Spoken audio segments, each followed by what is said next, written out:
One thing I learned in life, you can never bring somebody up if they don't want to go up. You can't. No matter how good you think you are, no matter how much you want to tell them, you could help them. If they don't want to go up, there's nothing you can do. 100%. But the reverse is not true.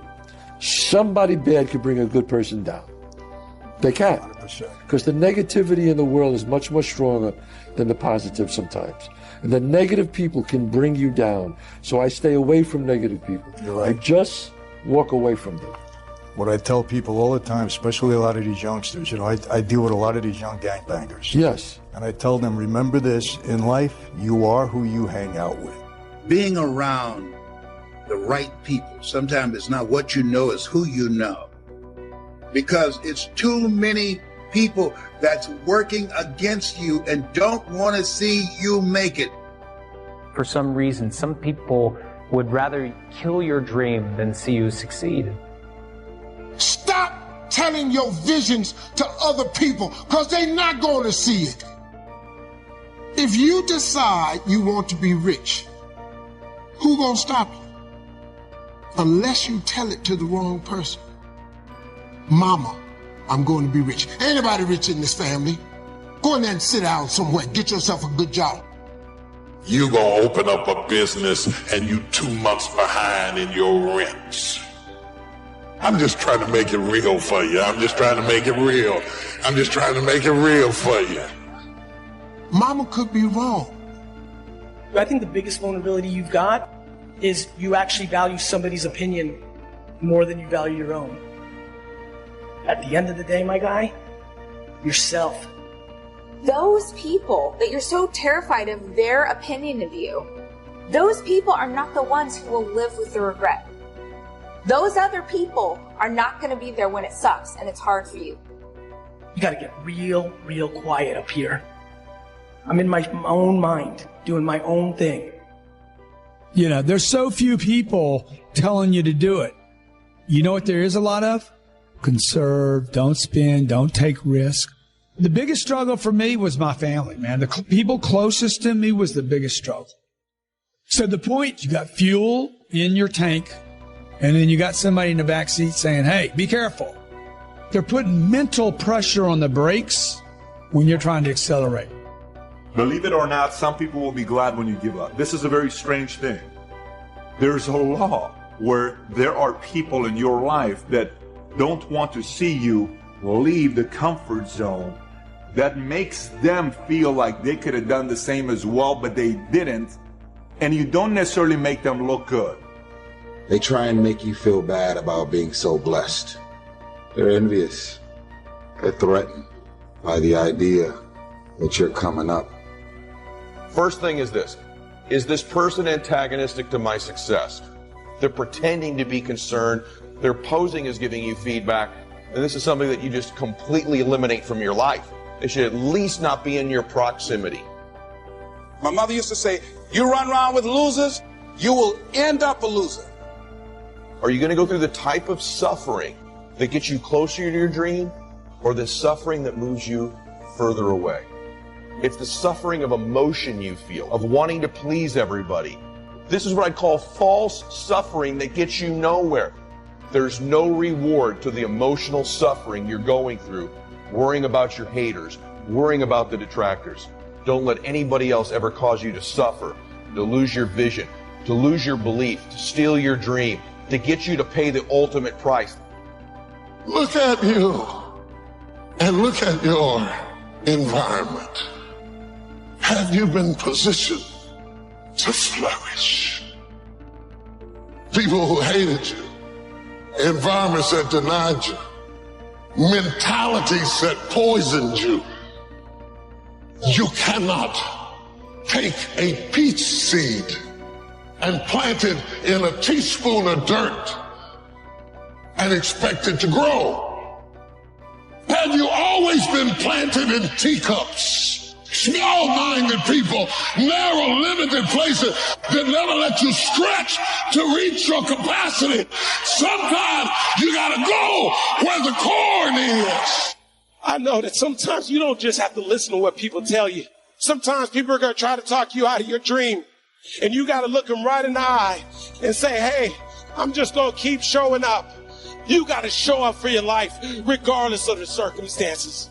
You got to show up for your life. Because if you don't, nobody else will. Everybody says to me, hey, Inky, do you want to go to college? I'm like, yeah, I'm going to college. They said, nobody goes to college for Krim. The first day I get to the school, I see why everybody said what they said. There was a cop at every single door and metal detectors. My man starts searching me. What's your plan, little man? I said, oh man, I'm going D1, I'm going to college. He says to me, you'll probably go to cell block D1.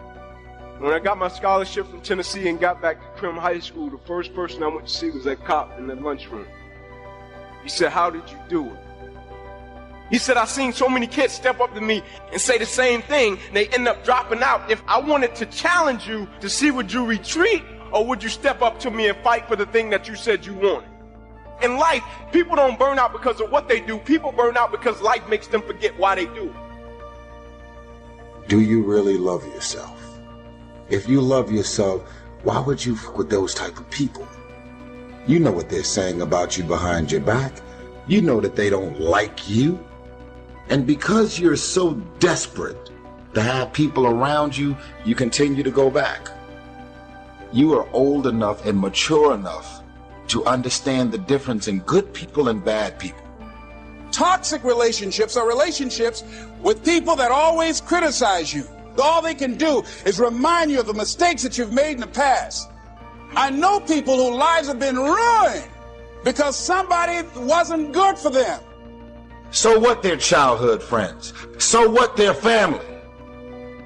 You can't say that you love yourself when you continue to invite and include these people in your life.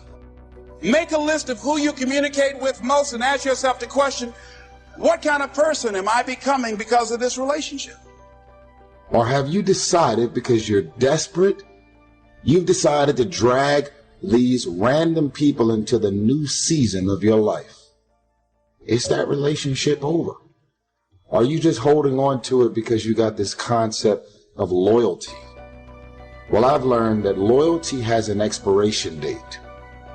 So if you had drugged that person, those family members, those situations into the new season of your life wouldn't be going as well as it's going right now.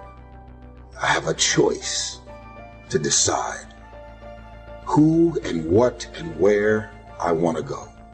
Because we're friends, because we grew up together, doesn't mean that I want to be a part of any and everything that you want me to be a part of. When you get invited to places, doesn't mean you have to show up, especially if you know what your experience is going to be like with these people. Feeling good is a responsibility that we all have for ourselves. I actually don't care what you say about me. I don't lose sleep over haters. Why? Because I know exactly how I feel about me. You're bored. You have nothing going on in your life, so you focused on my life. Listen, y'all.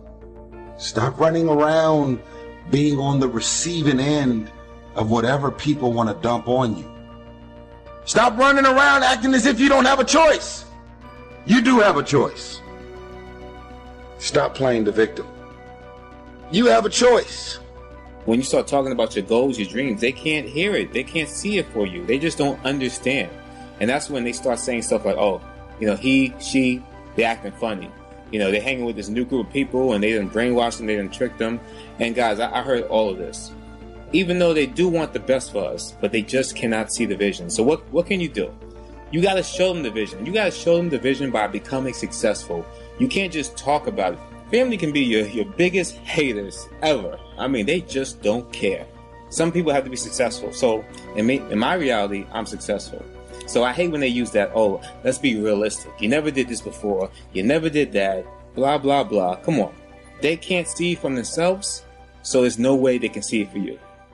Think about that, guys. If these people never been successful, how can you really expect them to support you and want you, to get to that next level and be successful? They never saw it for themselves. They never had it. So just keep that in mind when talking to friends and family.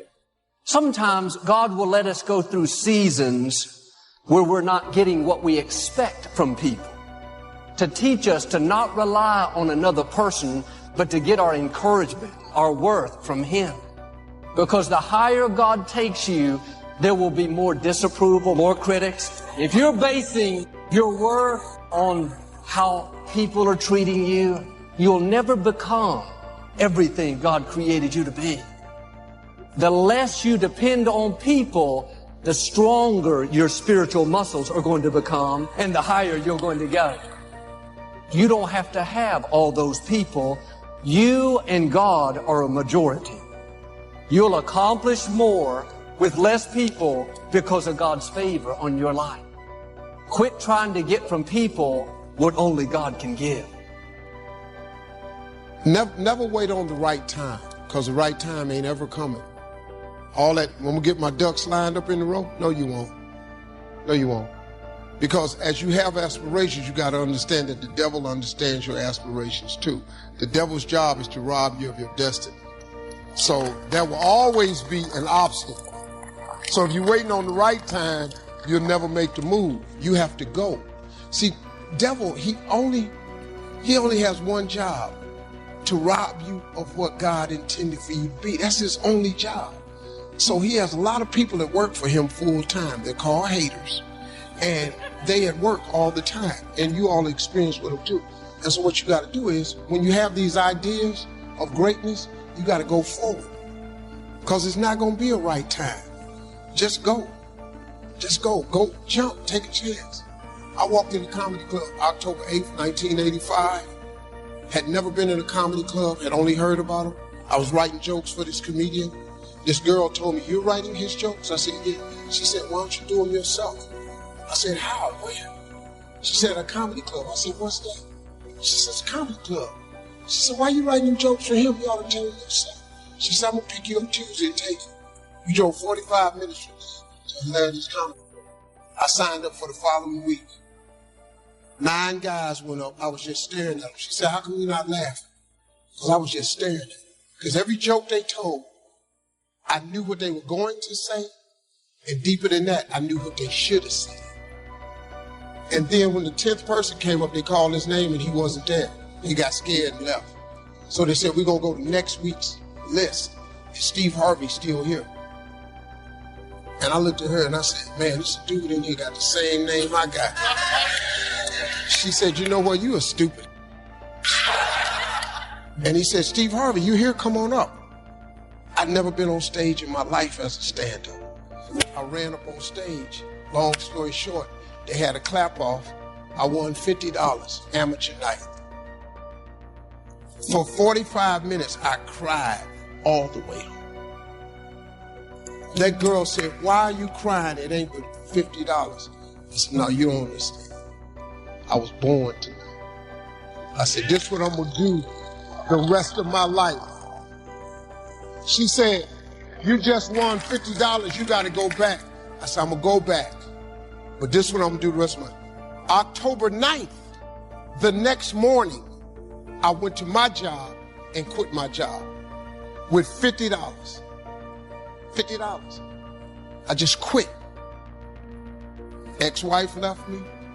Mother-in-law, well, I cost him. Made $3,000 first year in business, $5,200 the second year, $7,300 the third year.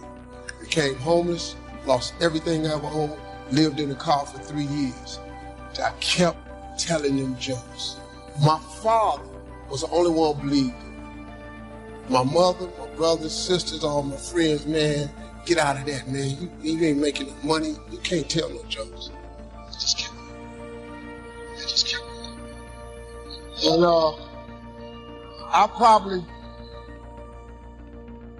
I'd have made a lot of money, man. I'd have made a lot of money. But I took a chance when it didn't line up. But you can't wait till it line up. You gotta jump. If you ever planning on soaring, you're gonna have to jump. Now, I don't suggest you jumping like I did. That ain't for the faint of heart. If you don't do it now, when you gonna do it? So I jumped. Here I am. Here is another key benefit of using game plans. If you have your plan in your projects book or up on a wall somewhere, it serves as a constant reminder. to get busy on all the activities you have scheduled. Or, if there are a lot of blank holes beside the activities you have listed, your plan reminds you to get busy scheduling them. Now you might well ask, doesn't a calendar do the same thing? Not really. Many of the events on your game plan will be on your calendar, but here are the major differences. First, the visual reminder of the spreadsheet and the list of activities on the left that have no corresponding time assigned to them on the right serve to remind you of what is not yet done. A calendar just won't give you that kind of information. And second, it is so important to take a look at 3 months, 6 months, 1 year at a time for highly effective planning. With a game plan, you can get a sense of the whole picture of the time frame and all of the important activities at one look. To effectively design something, you just have to have a picture of the whole finished project, complete, or as complete as possible. Game plans are both exciting and painful. Painful because of all the things you must get on with and plan, make up your mind about, or give serious thought to. And painful because they illustrate how far behind you are sometimes. But they are also very exciting, both because they help you to foresee how your life, your business, and your family are going to unfold over the coming months, and because they can help you get the job done. It's like looking at the artist's rendering of the finished project. It brings all kinds of feelings to the surface as we see it all take shape and unfold. And it also gives you that incredible feeling of being in charge. You have your life in hand and in order and well designed. Remember how valuable a day is. It is part of your whole life enterprise. A day is like a piece of the mosaic of your life. Fashion it wisely to the best of your genius. For as someone once said, at midnight, the winged messengers come and gather up all these pieces and take them off to wherever the mosaic is kept. And surely on occasion one messenger says to another, wait till you see this one. A well-fashioned day with a beginning and an end, a purpose and a content, a color and a character, a feel and a texture. This well-fashioned day takes its place among the many and becomes a valuable memory and treasure. An equity of experience and spirit and life. And remember, the genius to do all this lies within you. Never forget that. Some people say, if I was as smart as you are, make sure you make the correction in thinking to say, if I had developed as much of my smart as you have. That's it. We're all smart enough. We just have to develop that smart into a plan. There's some things in life you don't need no degree for, you don't need no money for it, you don't need no support for it. There's some things in life you just gonna get through when you tell yourself, I'm gonna get through this. Regardless of what happens to you in life, regardless of the adversity, regardless of the opposition, regardless of the trial and tribulation, nothing can stop you. The only thing that can stop you is you. No situation, no circumstance, no piece of adversity can define your life. Never let a circumstance define you. And I'm not retreating. I'm not running. I don't care what they say on paper. I don't care if you say we outnumbered. We live by this and we die by this. We don't retreat. We don't run. We gonna stand, we gonna live, and we gonna die by what we stand for, and everybody gonna know what we represent and what we're part of. I got staying power. I got staying power. Be encouraged today that no matter what you walk through, no matter how broken your marriage is, no matter how many times you fail, there is within you a spirit that is greater than whatever is going on around you. If you would be willing to fight your way through this battle, fight your way through cancer, fight your way through that academic struggle, fight your way through divorce, fight your way through it. If you are willing to fight your way through that stinging career, fight your way through boxing, fight your way through football, I'm telling you at the end of the fight is going to come victory. Every decision that you make in your life has an impact on what you're going to be doing 5 minutes from now, maybe it's tomorrow, maybe it's next week, maybe it's a year, maybe it's 10 years from now. But everything that you decide to do today is going to have an impact on you in the future. Now, if you know what you're worth, now go out and get what you're worth. But you gotta be willing to take the hits and not pointing fingers saying you ain't where you want to be because of him or her or anybody. Cowards do that, and that ain't you. You're better than that. Start looking into the future of what you would like to accomplish, where you would like to go, the person you would like to be. Decide what you want, and then act as if you already had it. And that is proof that what you imagine is possible for you. I had sweat equity. I had been working my whole life. And what I didn't understand, by being determined to chase something, by being committed to it, and what commitment is staying true to what you said you were going to do long after the mood that you have set it in has left. You see, people think commitment is saying, yes, I'll do it on the days when it feels good. But I have been committed to everything that I ever started in my life, and I never stopped and I never quit it. And so by being committed to everything that I started, I finished it. It built a certain type of spirit. It built a certain type of mentality. It built a certain type of individual. And so now I couldn't quit even if I wanted to. I couldn't lay in the bed even if I wanted to. I couldn't stop even if I wanted to. I had too much sweat equity in my life and everything that I was doing. It all comes down to the inner game, my friends. Changing your life is a change in the inner game. The outside world you can't control, but you have absolute control over this one if you learn the dynamics of what shapes you. And identity is one of those simple, clear, fundamental basics that if you start to shift it, everything else will shift in your life as well. Some people, by the way, have to have more than enough money to do what they want, when they want, where they want, with whomever they want, contribute the way they want. And if that's their must, they find a way. I know that sounds overly simplistic, but it's true.